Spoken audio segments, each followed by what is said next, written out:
Hi and welcome to another video. In this video we're going to look at dynamically controlling the dashboard. Now I've done a video on this with dashboard 1 and this is going to be using dashboard 2.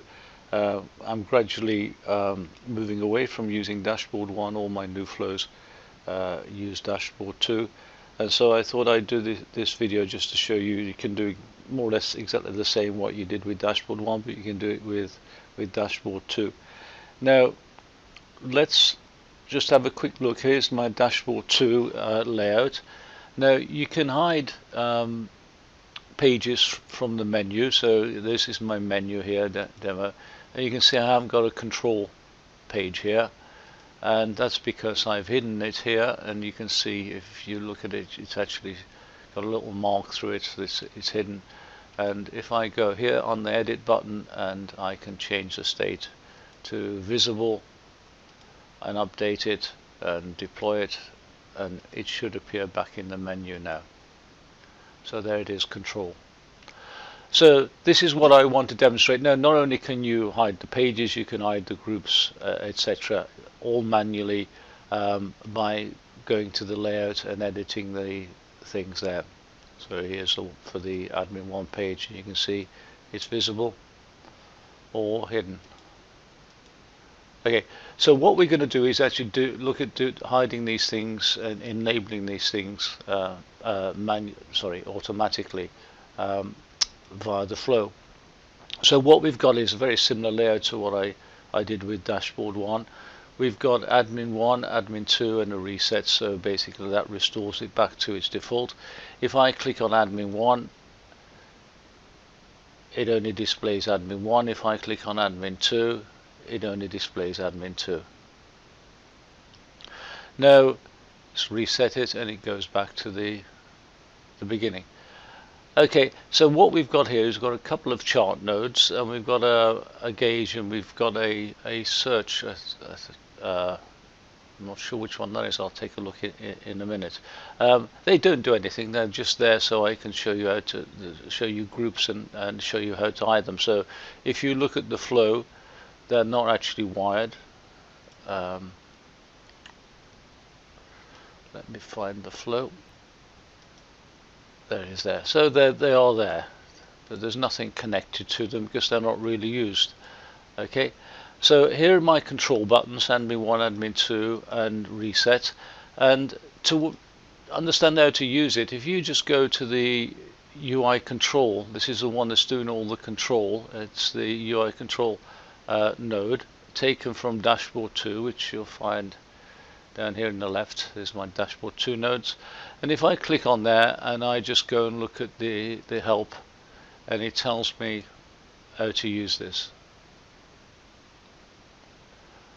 Okay, so basically what we're going to do is I'm going to control the groups, so I'm going to send a message payload in there, and I'm going to show and I'm going to hide the various groups.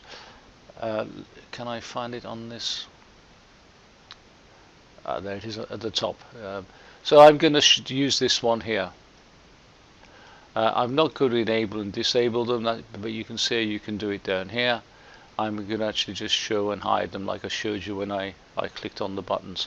So if I just go and look at admin 1, and it's configured to send in a message payload, and it's a JSON payload, and this is the structure of it. So I'm going to show admin 1, and I'm going to show control, and I'm going to hide admin 2, and if I go and look at the admin 2, you'll see it's the opposite. There.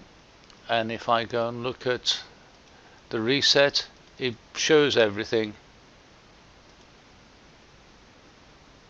Control, admin 1 and admin 2.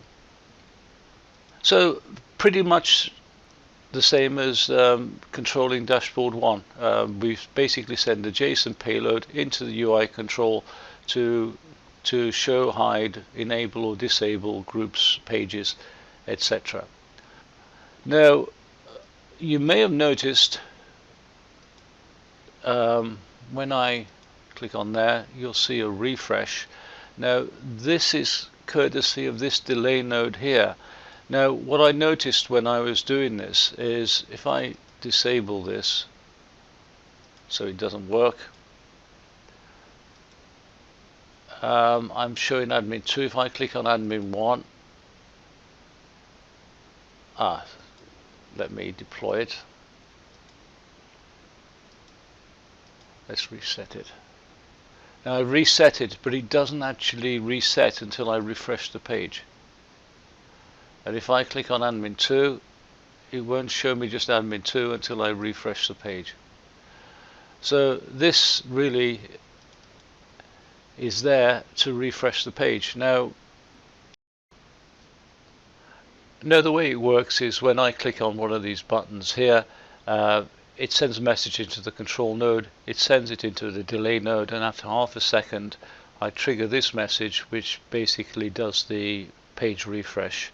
And again, I got this from looking at the help. So if you find your page not refreshing when you actually click on these buttons, then you need to put yourself in a automatic refresh like I've done here. Okay, so that brings us to the end of the video. Nice quick video. As I say, it works in a very similar fashion to dashboard 1. So if you've got comments, then please leave them below. If you like the video, then click on the like button. And if you want to get notified of new videos, then you can always subscribe to the channel. Until next time, bye.